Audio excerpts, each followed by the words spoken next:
There are a number of capitalists out there, too many of them, who don't actually support capitalism for one reason or another, whether it's because they feel guilty, whether it's because they've been told that capitalism is evil, whether it's because they want to keep their heads low in order to avoid being criticized for supporting the system. That is one massive problem that we face. And what we want to do is actively build not just the network, but the movement of capitalists who want to be the best representatives of and be the best advocates they can for capitalism. Welcome, everyone, to this panel on building the movement of capitalists for capitalism. I really appreciate you all joining us today. And I'm going to very shortly...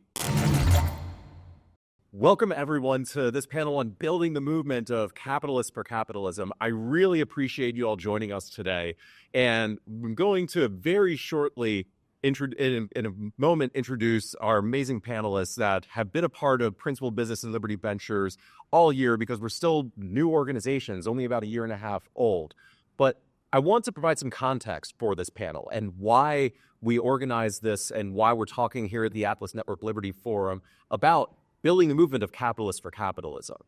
Now, for anyone who doesn't know me, my name is Alexander McCobin. I've been coming to these events for nearly 2 decades. And back in the day, it was with Students for Liberty, building the student movement, then as an individual for a while.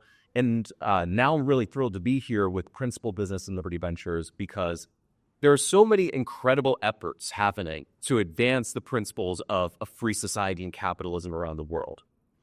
In public policy, with all the think tanks that the Atlas Network supports, with student outreach programs that so many are doing.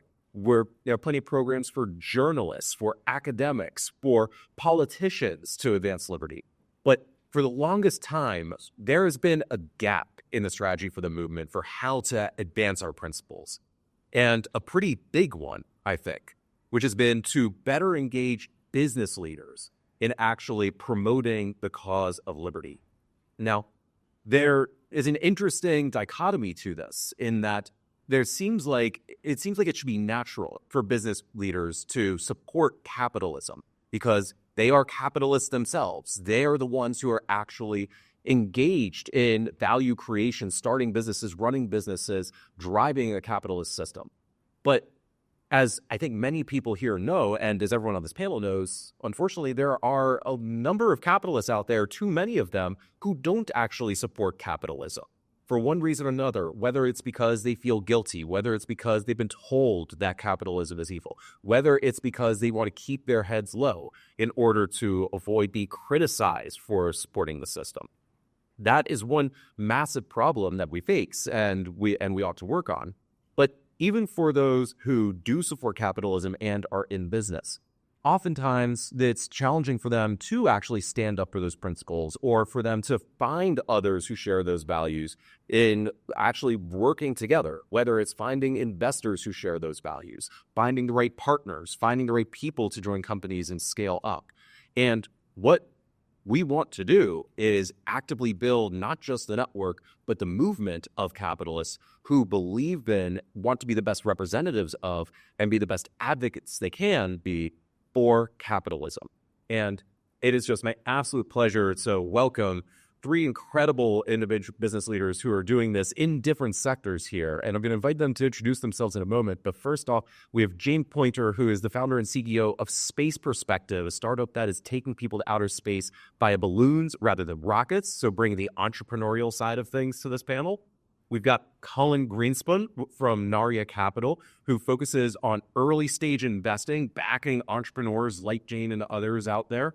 And Matt Cole with Strive Asset Management, who's focused on the public market side of things more than anything else, and making sure that we have a robust public market promoting capitalism here in the U.S. And I'm going to have a number of questions to kick this off with these 3, but want to let you know I am going to open this up for Q&A. So get your questions ready. I would love for you to be able to ask them or us anything you have about building this movement, or how to do business with values-aligned leaders, or why this is important and how to engage more business leaders in this. But first off, I'd like to just go down the line here and start with you, Jane, and ask you to just share a little bit more of your story, your background, and what Space Perspective is doing, and why people should be excited about this as an example of capitalism advancing humanity and prosperity. Thank you very much, and good afternoon, my fellow Earthlings. So I am a space entrepreneur, and the very first company I started was when I was 30 years ago. So starting a business today in space at the age of 30, it's almost like, well, why didn't you start it when you were 24? Then it was like, what are you thinking? The people who were going to space, it was all governments, really. And even with the businesses that had very thriving businesses, what we now call the legacy space companies, were mostly doing business with government.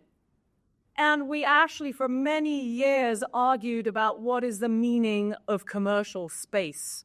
It's actually kind of funny when I think about it. It really ended up having to do with what kind of contract do you have? I mean, that was what, being an entrepreneur at the time was really, really tricky.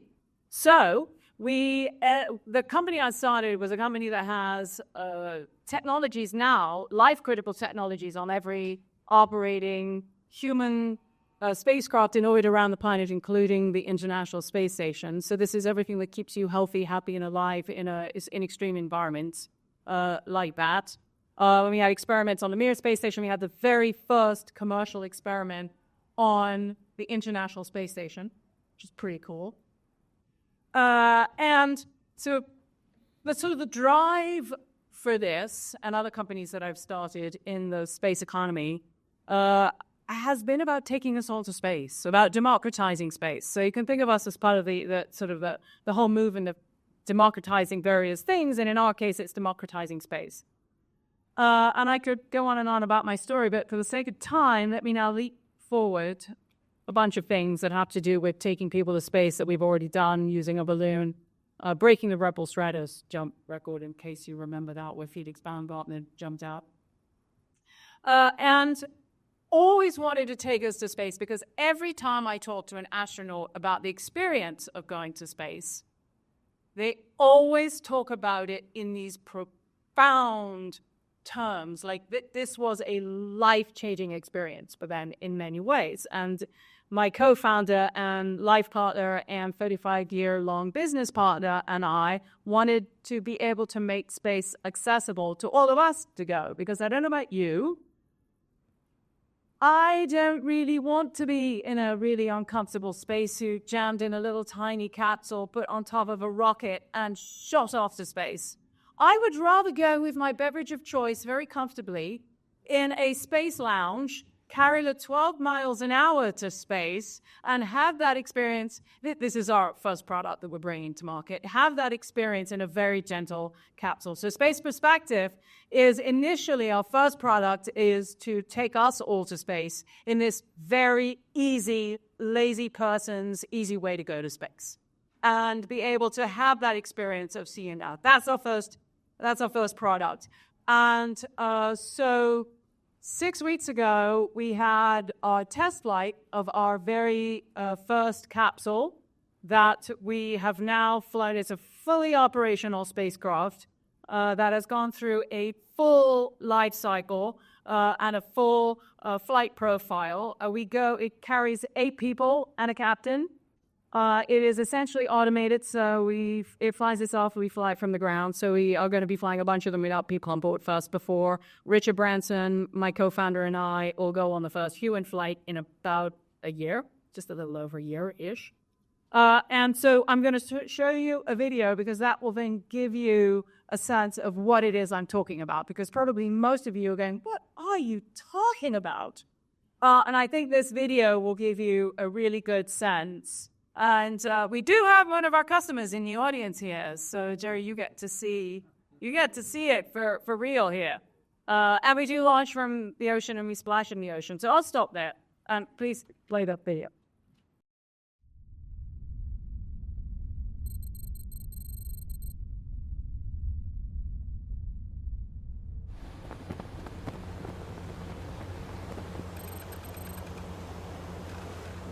We are in our launch minus 24-hour preparations. This is a dream that I've been working on for many years. The goal of today's test flight is a demonstration flight of Spaceship Neptune. It has everything we need to take 8 people to the edge of space and back. Things are on track. I have really good situational awareness in mission control. Winds did pick up a little bit. People have launched balloons before, people have built spacecrafts before, people have operated ships before, but no one has done it with the same kind of objective that we're doing here. Put a lot of work to get to this point. They're laying out the fill tubes now.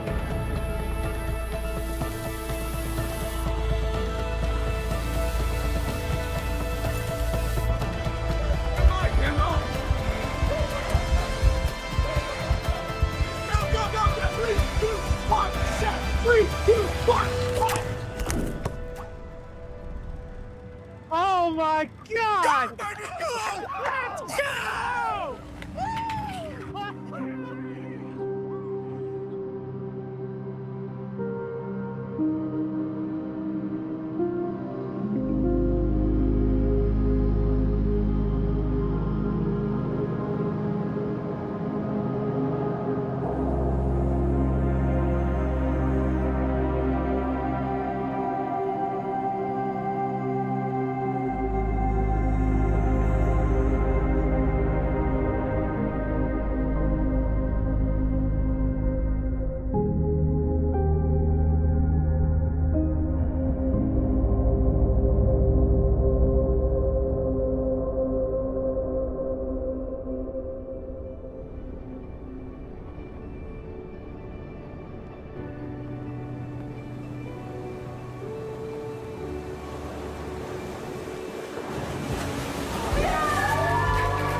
If we had been in that capsule today, we could have had an amazing journey to the edge of space and back.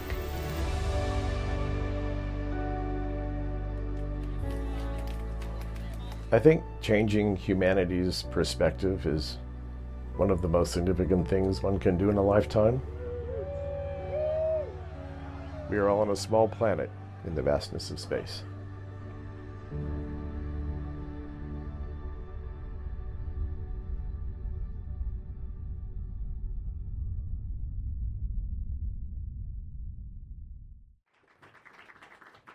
Jay, that is just such a great example of the heroic nature of entrepreneurship and the inspiration that capitalism and business can bring to humanity. So thank you for doing this. Thanks for sharing. I'm going to dive into a lot more with this in a few minutes. But Colin, I know that kind of sets the bar high to start with, but let's turn it over to you next.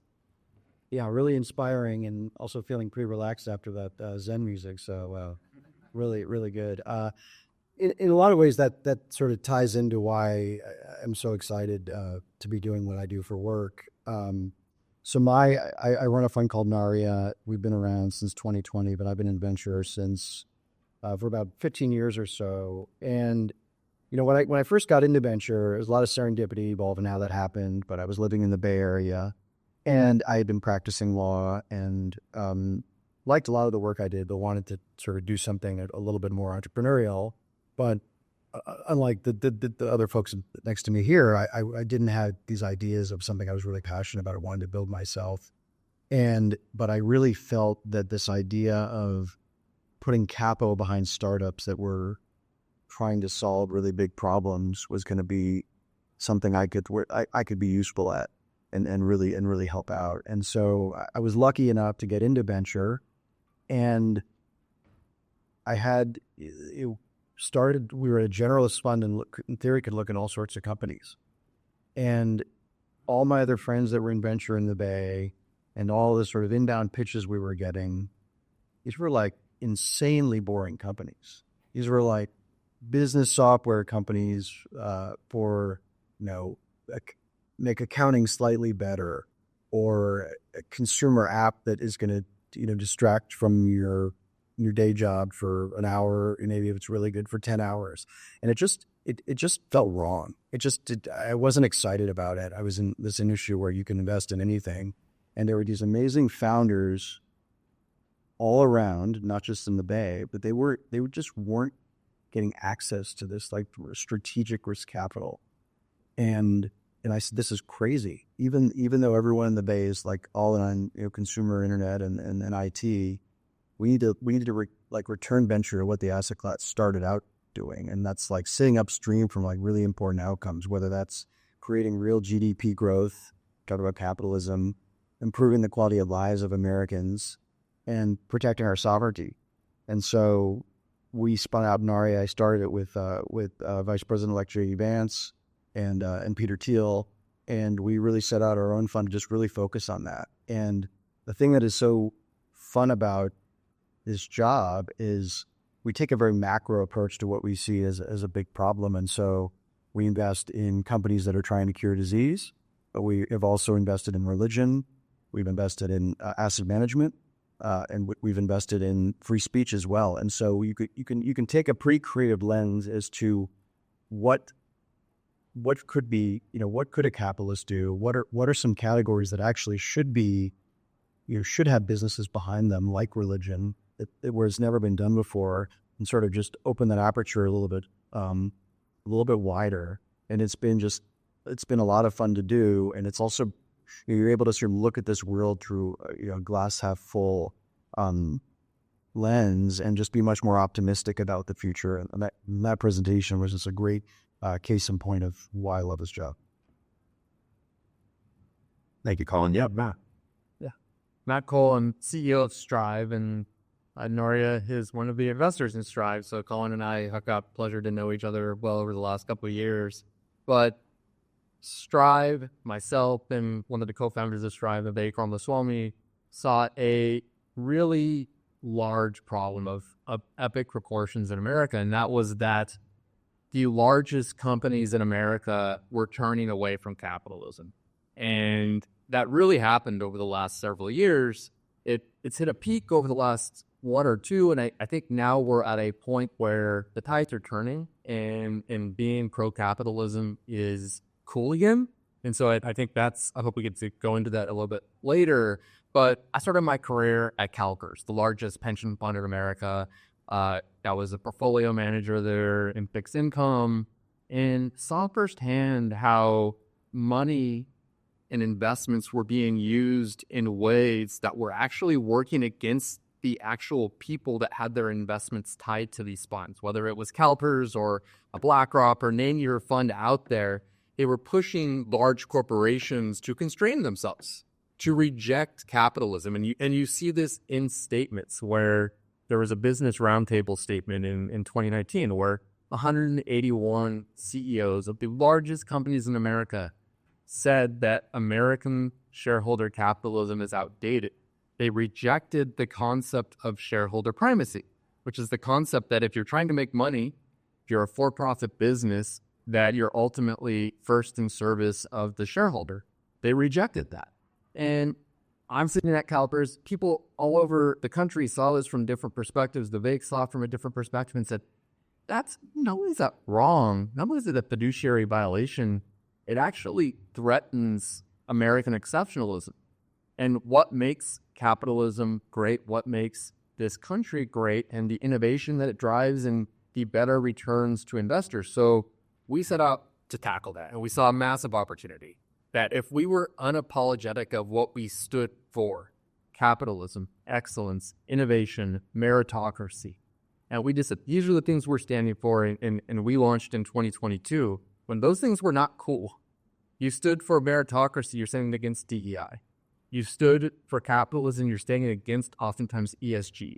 And so we did that from a very, very contrarian position. But we found massive success. We're just about $2 billion of AUM. We're now launching wealth management as well. And part of the thought there is that for every American in this country, your money should maximally be working for you, not against you. And I think that's a movement that has 100 million plus Americans in it, and I think it's growing. And I think for the people in this room, the people up here, there's a massive opportunity to lean into that. And by leaning into that, I think we can do a lot of great things for this country and for investors as well.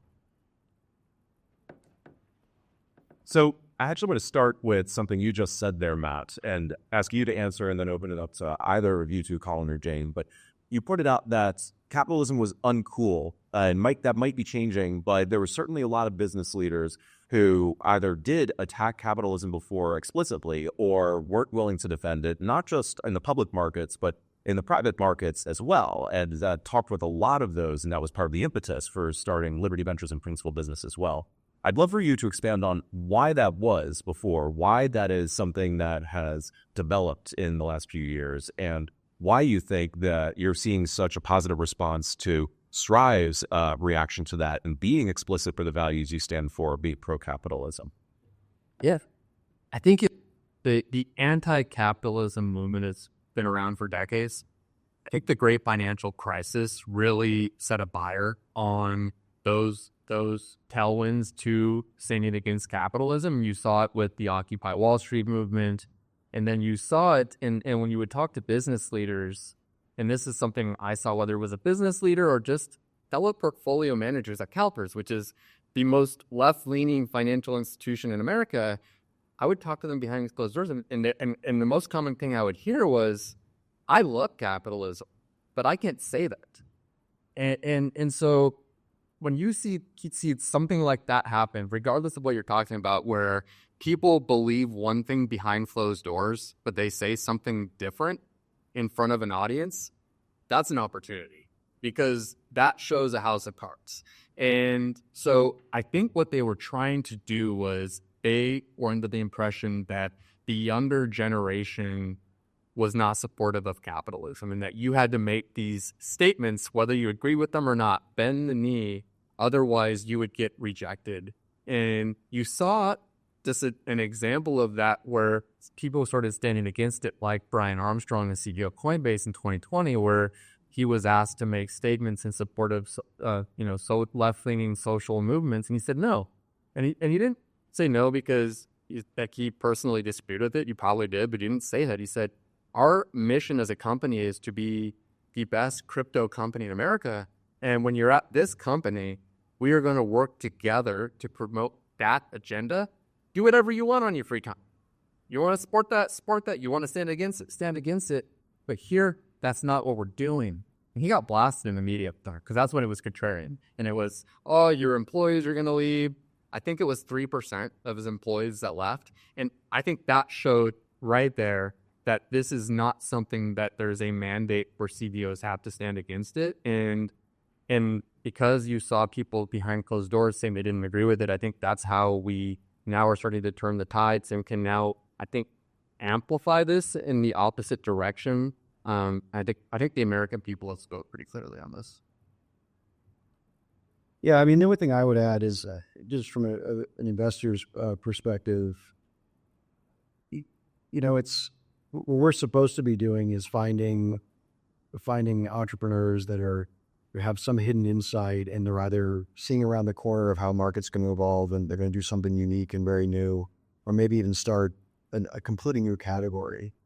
Yet it feels like within the asset class, it's just there's this very mimetic behavior, especially in the Bay, but it permeates the entire industry. And whether you want to call it echo chamber or Girardian or whatever term you want to use, it's just very bad. People are afraid to take risk, and it's supposed to be the highest risk asset class, or one of them that there is. And it's just so, but these founders exist. And so I think a lot of this problem is really at the GP level. And so talking about these sort of behind, these sort of closed door conversations, like we invested in a free speech company called Rumble, we invested in Strive, and we invested in a religious app called Hallow, and those three were probably sort of the most controversial investments we made as a fund over the last couple of years. And in all three instances, forget that all those companies are doing quite well. Right after we made the investment, and now there was like an institutional investor on the cap table, and some journalist that incorrectly portrayed us as like a MAGA this or that, but all VCs from big Silicon Valley firms reached out and said, "Oh, I love that idea. How do we get in?" And it's just, I see the shift, and maybe now there's a few more GPs that are not waiting for that round, and it's opening up a little bit, but it's still just creates a massive opportunity for those that are willing to actually trust that these founders have the vision and also do a little bit of due diligence, which the asset class doesn't do much of. Do you want to say anything, Jane? Of course. Since when have I never had anything to say? So speaking of the entrepreneur, so I'm an extremely mission-focused entrepreneur, right? And so the mission of our company is to take unprecedented numbers of people to space. And what's fascinating is if you look at our industry, entrepreneurialism is what has created this extraordinary thing that we now call the space industry. It wasn't a thing before. Sure, there were companies involved in shooting things to space on rockets or sending a few people to space on a rocket, but it really wasn't the industry that you see today. And the industry has arisen now. I mean, it's, the projections are insane. I mean, in my little corner of the space industry, we are the fastest growing part of the space industry. We're about $1 billion industry now in space travel, and it's going to be about 10 billion by 2030. So we're growing almost 40% a year, which is kind of nuts. But that, clearly was because we're starting small, but that speaks to the drive within this and the customer demand within this industry. But if you look at the entire industry, the ecosystem, and when I was saying right at the very beginning about, being a 30-something starting a company, that is literally how this industry has now been built. I mean, I knew Alon before he started SpaceX because at that time he was going to send things to Mars, and we were building his thing that was going to go Mars. My first company was. And at the time, NASA was completely poo-pooing Elon and saying, it's impossible you're going to. I mean, how can a private company without massive government oversight possibly send a rocket to space? I mean, it took him a few tries, fair, but he did it. He demonstrated the power of that. He demonstrated, and in many ways, it was the key that unlocked. He sort of showed the way for people in many ways, not just in rockets, but in the entire industry. It was also a lot of things that were happening at the time. So the reason that we have CubeSats in the way that we have CubeSats today, that now countries around the world that one wouldn't think could afford to have a space economy actually have a satellite flying around the world. And that's because it was started by, the very first CubeSat was really built by some guys in Silicon Valley with a cell phone. They wanted to create little tiny satellites that could be driven by a cell phone. And they did it. And now we have this insane economy that's grown all around that. And I mean, now we have Starlink and, OneWeb and all of these other things. So entrepreneurialism has created what we now know of as the space industry that affects every moment of all of our lives. And again, that's just so inspiring. And your mission in providing the opportunity for so many more humans to actually go to outer space is a great example, like Coinbase's as well, to be the best crypto company out there, of how there's an opportunity under free market capitalism for diversity of interests, purposes, and missions to exist there. Social justice businesses can and do exist as well within the myriad of other companies out there. And this is one of the things that perhaps is an important needle to thread for what it means to stand for capitalism and support a system where people can do any of that without trying to imbue particular values underneath there on all companies. And I'm curious how each of you think about that and what each of you would like more business people or others thinking about capitalism to consider for that. Yeah. So with Strive, our asset management business is focused on the largest companies in America. Fortune 500 companies, Fortune 2000 companies. for those companies, I have a strong bias that they should stay out of anything that's not germane to their business, and their business should be providing an excellent product or an excellent service. When you go outside of that, I think there is a lot of money to be made in values-aligned businesses. Those values-aligned businesses could be social justice, it could be religion, it could be MAGA companies. It doesn't really matter. The point being is that there is a lot of money to be made in values-aligned businesses, but what are we pursuing actually as a country as the biggest ideas? Are we trying, like, if you're looking at Elon's companies or free speech companies, that, like, where do people want to interact as a country? I think people want to interact on applications where thoughts aren't constrained. I think you see that with the rise of Rumble. I think you see that with the activity on X. And when you actually are constrained, like, let's say it's threads or something, I don't think people want to, I don't think that's what people want as their main place as a whole, as society, to get information. That said, there are people that want to. So we're looking at the macro issue while also saying there's other opportunities out there. And the last thing I'll say is that, like, when you actually go down into the values business, this is where I think, like, what Colin talks about is really interesting is, if you think about valuation, where's the capital in these values-aligned businesses most likely to go? Probably the social justice movement, and not towards the other stuff. And I think that is an opportunity to say, okay, one place is crowded, the other place isn't. Maybe we should look over there. But for us, I think that for most companies, it's be a mission-focused company, period.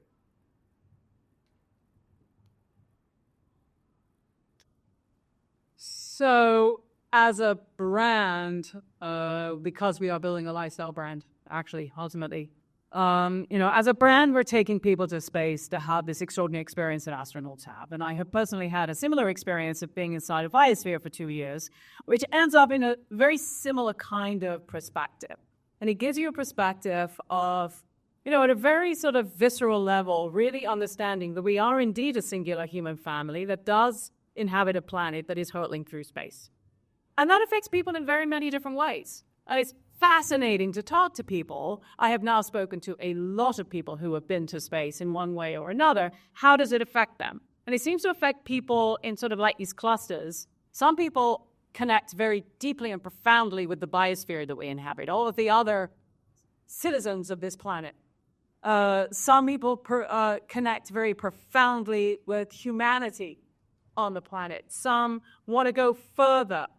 Some suddenly discover that all of those little things that have been driving them nuts their entire lives, day in, day out, suddenly don't mean a thing. And it has changed their behavior. I have met people who I knew very well before they went to space and then came back after they were in space, and their behavior was actually quite different. It was fascinating. And I think they would say that it was for the better. So what does that have to do with us?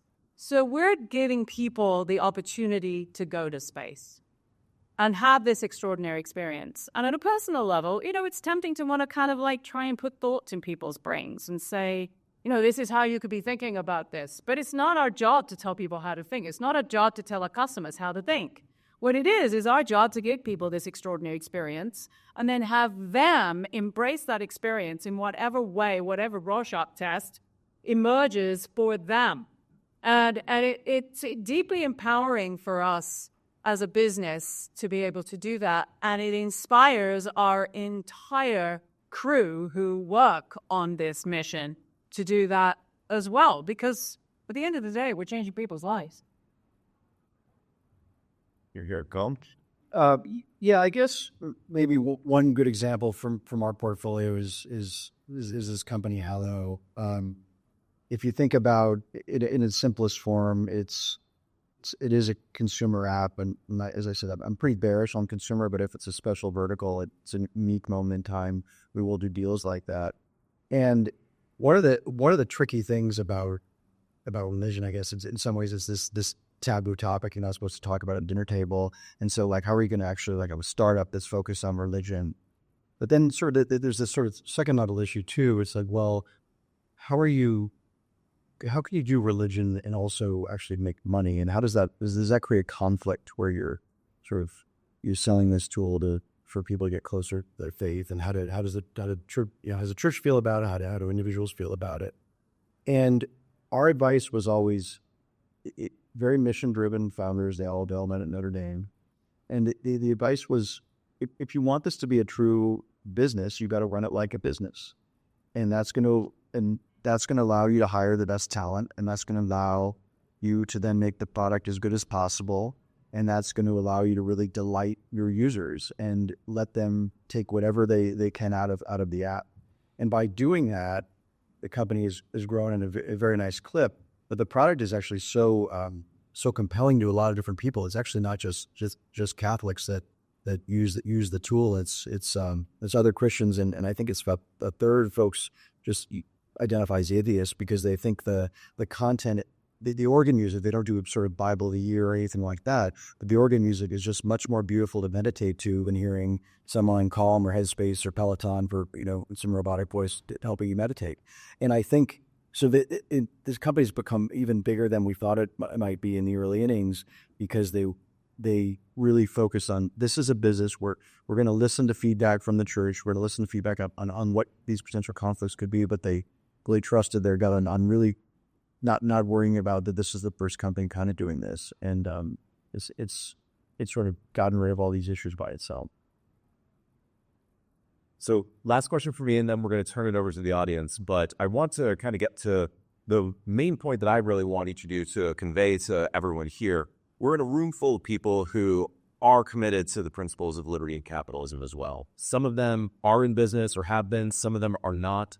But I would love for each of you to share what advice you would have to anyone listening who has separated the world of business from thinking about values or the principles of capitalism, and why they ought to think about how those principles apply to the world of business, and what you would encourage them to think about doing after this panel as a result of this conversation.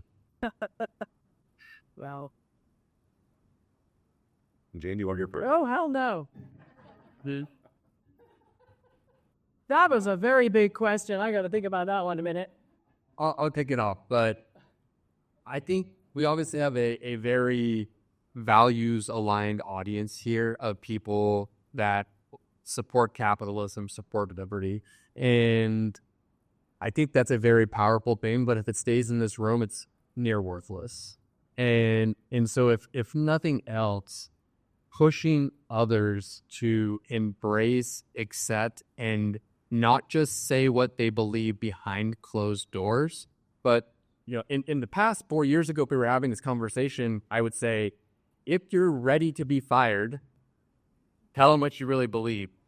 I think at this point, that risk has gone down. So when we talk about a movement only works if we all come in here, become inspired, but then actually go out in the real world and push these principles that we agree on. So if you agree on meritocracy as something that's better for a business to flourish, if you agree that businesses should not constrain themselves beyond the law, but should pursue capitalism for the betterment not only of themselves, their company, but also our country, to go out and do that and do it unapologetically. And I think when you do, the power of just a handful of people is massive. And I think we can go from it starting to be cool to it becoming consensus.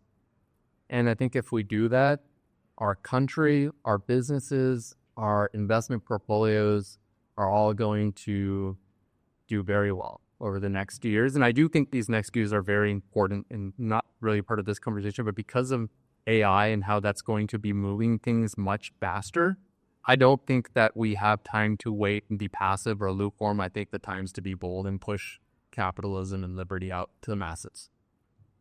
Yeah, I think if you're an early stage startup, when you're hiring folks, really pay attention to who's coming in the door and really ask the questions that you want answers to make sure there's true alignment and perhaps ideological alignment, perhaps it could be something different depending on what you're really trying to do.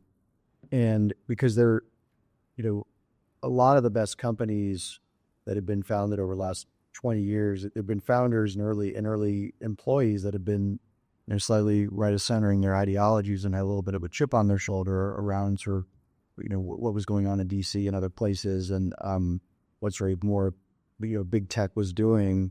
And if that's something you feel strongly about and you want to hire more folks like you, make sure you ask the questions so they come in the door and they can help you.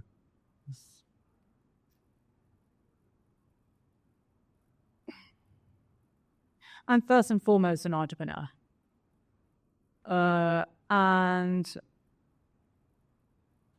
We build a company where our employees are very mission focused to the business that we are building. My co-founder and I are extremely aligned on this mission. We are a VC-backed company. Thank you very much for also being an investor in us. And as I think about building this business, we're in a white space market, meaning that there's very little competition at the moment, almost none. So we have this huge opportunity as a business. I have personal values, regardless of the capitalism side of it, but do align with some aspects of ESG. However, as a brand, I'm in a very lucky position that my personal values align completely with the brand, because we're taking people to space to see this earth from that vantage point. And so we have to operate our company in some sort of environmental code, or it goes completely counter to many of our customers' requirements and expectations. And that aligns with my personal values. Where people have a business where their personal values don't align with their business, that has got to be really tough. And I don't know how you do that. And the only thing I can say to you is you might not want to be in that business. You have to have your personal values align with the business. And that's what we have. We have investors who really understand and believe in the mission of the company. And that is also then what helps us drive an incredibly successful business. I mean, we have grown this business faster. I mean, people who come and see what we've accomplished. And we started this company in 2019, and we are completely vertically integrated. In that time, we have built balloon manufacturing. We built our own capsule, designed and built that capsule that you saw there. We completely designed and built it ourselves. We copied Elon's methods. And in fact, some of our key people in the company are from SpaceX. My husband, Taver, actually worked with Elon very early on starting SpaceX as well, and got the very first commercial, ran the team that got the first commercial contract with NASA. So we use all of those principles within our business. So, as I think about, all of you here and others, investing in, getting involved in businesses, not only that are going to be hugely successful, but also that align with your values, is extraordinarily important. I mean, it's critical. It's critical to how we move the country and the world forward. Maybe just one quick statement. I think what you said is just when you said that you align with the issue, I think that's actually important, because I think there's probably not more than one person in this room that would say something similar. And you say something similar to what? That they align with some of the values of ESG, or just really care about the environment. What you to say, right? If we're trying to be specific. Okay, I would say that there's a productive and an unproductive way. The productive way is to innovate and create excellent products and services like Tesla. I drive a Tesla. Probably half of the Strive senior team drives Teslas. Yet we stand against the ESG movement, and the ESG movement also rated Tesla one of the lowest ESG rated companies in the country. The number one manufacturer of electric vehicles in the country had an extremely low ESG rating. And the point being is that if you innovate and you create great products, you can actually do positive change in the environment and make money and support capitalism. Or the unproductive way would be constrain companies, try to shut them down against their wills, move against capitalism. That's unproductive, but the product side can be very productive, and something that I think everybody in this room can agree on and align on. Yeah, I totally agree with that. I mean, we happen to be a carbon neutral spacecraft, space flight, because we use hydrogen, right? We have the opportunity there, not because we want to force ESG onto the company. Although, we try and find common sense ways to reduce our energy because that just makes sense to the business, right? But there's ways to have one's personal values align with the business operations positively that also help the bottom line. So I love those answers and want to encapsulate two big things that I think align with what we're doing in building this movement of capitalists for capitalism. I would just reinforce the point of being an advocate for capitalism, actually speaking out about it, especially as business leaders, the people who are in capitalism, to eliminate the stereotype of the evil, faceless corporation and instead show people that when you're in business, you can be mission-oriented, that you are looking to make the world a better place and offer things that weren't there before. That is the beauty of capitalism. That is what we're doing with Principled Business, providing a platform for business leaders to educate others about the principles of capitalism, especially through your own stories. But then, secondly, there is a common thread of do business with people who share your values. Be willing to say what your values are, including being committed to things like capitalism and meritocracy and so forth, and either hire people who are aligned with them, find investors who are aligned with them, invest in companies that do that, because there are lots of opportunities there. And that is explicitly what Liberty Ventures, which is the first and key sponsor for Principled Business, is doing. And especially with the approach that aligns with what you were just saying, that I want that study that rated Tesla low on the ESG scale and others better, because what I think is really important is to find founders who have the right values and are thinking about the biggest problems facing the world and are coming up with those innovative solutions, instead of taking a more traditional, say, impact investing approach of applying a certain metric and trying to constrain businesses and tell them what to do instead. Entrepreneurs are coming up with solutions that other people never would have thought of. Taking people to space by a balloon instead of a rocket is just such an innovative, like once it's revealed, obvious concept that no one else was doing. It's just the perfect example of what entrepreneurship can do for humanity. So with that, I want to turn it over to questions from all of you. And if you have a question, raise your hand so we can get a microphone over to you. Do we have an extra mic in the back by chance? Fantastic. First one over here. Thank you so much. And what a wonderful panel. I'm an attorney, and I've been suing big companies and educational outfits for the last 5 years over, mandates. And what we have found in digging into the companies is that federal contracting is connected to 80 million jobs in this country. And it's through the federal contracting and the federal money that they manipulate the companies to do things that often we find the founders are completely against, but they feel because they're a federal contractor, they must do X, Y, or Z. That includes ESG, DEI, and also mandates. So I guess my question is sort of general. How do you guys deal with that? And are you aware of that, what I consider to be an extreme threat in the core basis of our country? I could tell you how I dealt with it. I have 0 government contracts. Good for you. So many of the companies that we interact with that are in our ETFs, because we don't, disinvest, they deal with this exact issue, and it kind of gets into part of the problem of, I would say, more crony capitalism of, hey, are you moving away from your values to do business with government? And sometimes, that might be what maximizes value to investors. I think as a country, we have to weed that out. And I think we have an opportunity to weed that out through the people electing people into our government that do not want to push through the back door a regulatory or agenda that was never approved by Congress or the people. And I'm hopeful that can change, but it's a big problem, and it's a tough one for a company like us, where we'll talk to these large companies and it's like, okay, you get rid of this federal contract and you're going to see my profits plummet 25%. Do you want me to do that? Do you want to harm shareholders? We don't want to harm shareholders, but we also agree with the problem. But I view it this way. We need to make the rules fair, and the rules from the federal government need to be actually implemented and approved by the people of this country.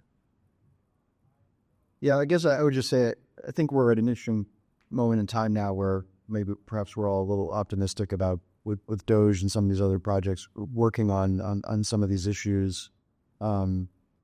Yet at the same time, I think the startups actually need to articulate this when they're talking to the government. We have quite a few companies that do engage with, various levels of the government, and you sort of need to fight. And it's hard to sort of puff out your chest when you're just an early startup and don't have a lot of capital. But I think they're the right ways to do it, and sort of push back. And I think under this administration actually was sort of open up people's eyes to sort of what this issue is, and you sort of get to a much more efficient place. So excited about where this is going to go. Sorry, just to build on that, from maybe people that don't, that are part of corporate America or the private sector that aren't necessarily founders quite yet or running a fund, like, is there, as somebody who has done this, has fought back and pushed back against some of these DI policies and suffered by a bit for it, what advice would you give somebody or groups of people within corporate America to push back against these things? Is it wait to get the type of power we're talking about, or just lead and start your own company? Or do you see any room for kind of these internal groups of people who do believe in these values to push back?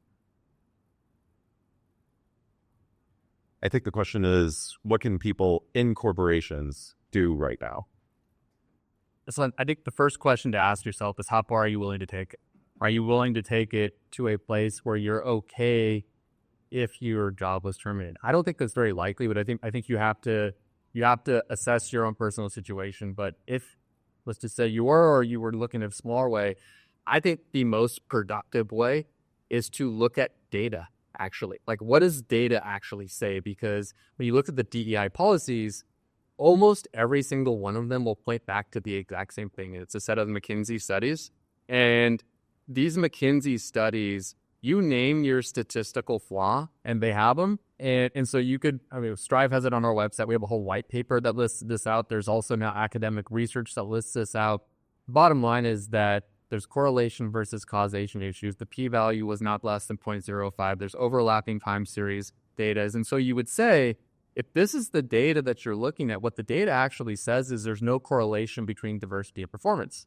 And so if I think the question then becomes, you said this is what you fall back on. Well, can you read these academic studies, and can we talk about that? That's a very friendly approach, I would say. And then you could see, and as if you keep pushing that direction, you'll either find that it crumbles. You could also point to some of the recent Supreme Court rulings last year that struck down affirmative action in colleges. And we've actually had a lot of success in pointing that to corporate America. We said, this will also likely apply to you. And we've seen a good amount of Fortune 500 companies that have been removing DEI policies. And I don't think it's for anything other than they're worried about being sued. And so if you can pack the data, you can light a fire under them on legal risk. I think that's the most productive ways without getting fired to maybe much. Yeah, I would just say, I haven't been in a big corporation in a long time, but I would just say, unless you absolutely love your job and want to stay there for a long period of time, you can present a nice case, and even if these policies go away for a COA or reverse COA, or what we call it, like, nothing's going to change at these big corporations. And so get out when you can. I think just being your head against the wall and try to join either another big company that's more aligned, or go to a startup that's not dealing with that nonsense. Oh, you want me to say something? If you want. Can I be controversial? No, we hate that here. Well, so I completely disagree with your whole assessment. Not of DEI, an institutionally enforced, whatever you want to call it, diversity, is challenging. It doesn't work. However, having a group of people that have a diversity of thought, a diversity of background, a diversity of skills is wildly innovative and creative. And so we use common sense. We do not use an institutionalized, like we have to get so many different kinds of people. but we go out of our way to get a very diverse group of people in our business. And it has proven to deliver very strong results, because you often end up with the kind, particularly in a business like ours, which is driven by innovation. We're having to solve very difficult problems all the time. We've literally created an idea. Nobody else was doing this. So we had to create the market. We had to create a business model. We had to create the vehicle that we're flying, and that creates a necessity to have a wildly diverse group of people. And it's also really cool because you get to, we're a space company. We're not ITAR regulated. So we also get to have people who speak with different accents, which is super cool. And you don't normally find that in space companies. So we actually drive on diversity, but not institutionalized diversity. We may or may not disagree, actually. It's not clear from your answer if we actually disagree, because we would push back against the DEI movement and saying that if you're trying to get diversity of thought, diversity of skill, diversity of perspective, and you're looking through the lens of gender and skin color, you're looking in the wrong places.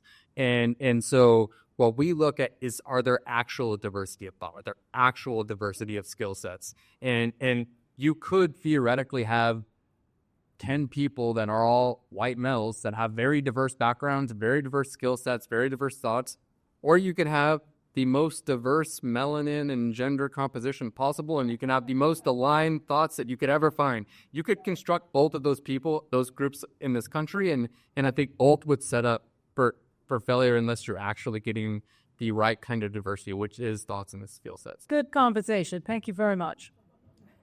Fantastic. And okay, I think we have time for one more question here. Go ahead. Where's the microphone? It's going to be a Bitcoin question. Is that okay? No, for owns, that's actually huge progress over the years to be able to do a Bitcoin question and not get audible grows on the crowd. All right, so at its core, Bitcoin is becoming a monetary asset, but fundamentally it's communication protocol, right? Censorship resistant, permissionless. You're able to send a message to the protocol, broadcast it. No one can really stop you. So there's a lot of autonomy there. I know that Strive and Narya have, some Bitcoin DNA with the founders, and enough Strive had a big announcement with some Bitcoin products and services coming out, which I think is, really great. But I forget who referenced Rumble. When you think about some of these initiatives and perspectives for corporations and companies, debanking ends up being a huge issue that they need to manage risk around. So how does Bitcoin play into the overall strategy of de-risking this situation when they do or say something that would say the banking system doesn't quite like? Yeah, it's certainly something Rumble's spending a lot of time thinking about, and a few other companies. There's, and I guess I am a little more bullish on where the banking system will be on some of these issues over the next several years. But one of the reasons we got excited about Rumble was back in 2020, once all these big tech companies were really just had moved the goalpost on what was considered objectionable speech, and it was less about it was just this crazy opportunity, right? There was this huge dislocation in the market because we felt that most Americans did want a digital town square, and if these big tech platforms were no longer going to do that, nothing against those decisions, but there's a market opportunity. And then that evolved quite a bit as we were doing diligence on Rumble and a few other companies, where a couple of the cloud services providers started shutting things down for a few of them. And so as you talk about Bitcoin and the banking system, you always need to be looking at where your vulnerabilities are. And so I think there's a huge opportunity in crypto for any platform. Like, how do you become truly independent? And so what Rumble's doing is its own, its own tech stack, and thinking about how to do that on the non-fiat side is really interesting too. And so I can't say more about that, but it's something we're paying a lot of attention to. The only thing I can add is to say that we are the beneficiaries of this because we have sold tickets through crypto and we've taken investment. and you could legitimately say to the moon as well.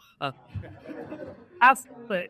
I'll just say quick. I know we're basically out of time, but for consumers, for everyday Americans, we believe that Bitcoin plays a very important role in the portfolios in a well thought out manner. And if you think historically, you might think about securing just financial wealth, but Bitcoin plays an important role in financial liberty and also is a hedge and a potential alpha producer against many of the macro environments that are likely to not go away. I'm also with Colin in that I'm kind of bullish as we speak about the banking system, but I think that that's not a lock, and I would have said something very different a couple of years ago, and so I still think Bitcoin could play an important hedge in a well thought out manner. Well, Jane, Colin, Matt, thank you so much for joining us today and being leaders in this movement of commerce without it. As you have here.